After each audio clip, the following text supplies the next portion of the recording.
नमस्कार, मैं हूं रश्मि किरण और आप देख रहे हैं इंडिया टाइम 24 न्यूज। राजस्थान के दूसरे सबसे बड़े शहर जोधपुर में दिल्ली की श्रद्धा वालकर की तर्ज पर मौत की घाट उतारी गई 50 साल की ब्यूटिशियन अनीता चौधरी हत्याकांड की गुत्थी पुलिस अभी तक सुलझा नहीं पाई। ये केस ऑनर किलिंग का है या फिर आपसी लेन देन का है, कोई विवाद, इसका अभी तक खुलासा नहीं हो पाया है। दिवाली से पूर्व किए गए इस मर्डर की साजिश हत्यारे ने पहले से ही कर रखी थी। इसी के चलते उसने मर्डर से 3 दिन पहले ही अनीता का शव गाड़ने के लिए गड्ढा खुदवा लिया था। आरोपी ने अनीता की हत्या करने के बाद उसके शव के 6 टुकड़े किए। शव के टुकड़ों को देखकर कयास लगाए जा रहे हैं कि आरोपी ने संभवतः इसे ग्राइंडर से काटा हो, बाद में थैलियों में भरकर एक बोरे में बंद कर अपने घर के सामने ही गाड़ दिया।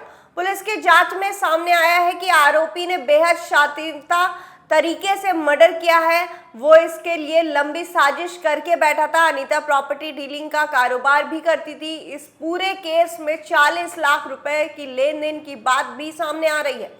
यही वजह है कि उसने मर्डर करने से पहले ही शव को दफनाने की पूरी तरह से तैयारी कर ली थी। गड्ढा 3 दिन पहले ही खुदवा लिया था। बाद में शव पर परफ्यूम छिड़ककर उसे दफनाया ताकि लंबे समय तक किसी तरह की कोई बदबू नहीं आए। आरोपी गुलामुद्दीन ने अनीता को धोखे से अपने घर बुलाया। अनीता के बेटे के अनुसार उसकी मां गुलामुद्दीन को भाई की तरह मानती थी, उस पर पूरा विश्वास करती थी, लेकिन उसने भरोसे का कत्ल करने के लिए साजिश का खंजर चला दिया।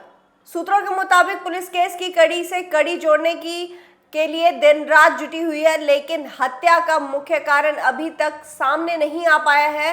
पुलिस इस मामले में हत्या के मुख्य आरोपी गुलामुद्दीन की पत्नी को पहले ही गिरफ्तार कर चुकी है। उसके बाद पुलिस ने 3 और महिलाओं, 2 युवकों और 1 नाबालिग को भी राउंड अप किया है।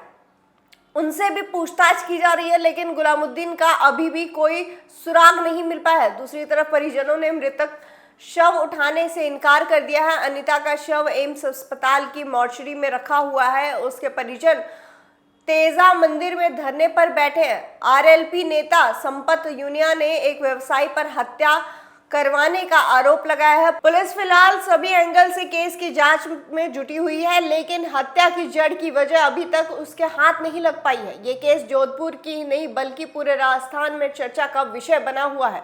अभी लेंगे एक छोटा सा ब्रेक और ब्रेक के बाद वापस लौटेंगे दूसरी खबर पर। भगत चंद्रा हॉस्पिटल विश्व की सभी आधुनिक और बुनियादी सुविधाओं से परिपूर्ण एक world class multi specialty hospital, Mahavir enclave Palam डावडी रोड पर स्थित साउथ वेस्ट दिल्ली का एकमात्र मल्टी स्पेशलिटी हॉस्पिटल, जहां 24 घंटे आपकी सेवा में उपलब्ध हैं वेल क्वालिफाइड डॉक्टर्स और हेल्पिंग स्टाफ। डॉक्टर CM भगत द्वारा स्थापित भगत चंद्रा हॉस्पिटल आपकी सेहत का ख्याल रखना ही इसकी प्राथमिकता है, वो भी अफोर्डेबल रेट्स में।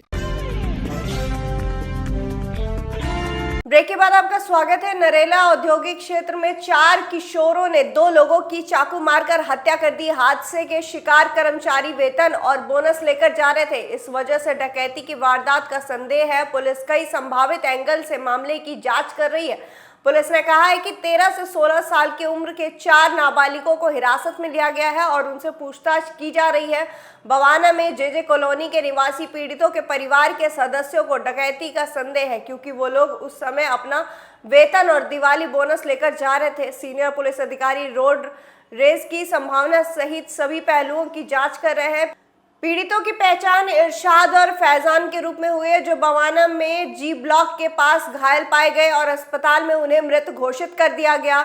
पत्नी का रो रो कर बुरा हाल है। मृतक इरशाद की पत्नी का रो रो कर भी बुरा हाल हो गया। इरशाद की पत्नी ने कहा है कि ये 4 बजे की बात है। वो काम पर से आ रहे थे तो मुझे कॉल किया कि मैं कॉलोनी में पहुंच गया हूं। इतने में मेरे को कॉल कर रहे हैं, तभी कॉलोनी से कोई मेरे घर पर आकर कहता है कि तुम्हारे पति को किसी ने चाकू मार दिया है। मैं बिना कुछ सोचे समझे बाहर भागी।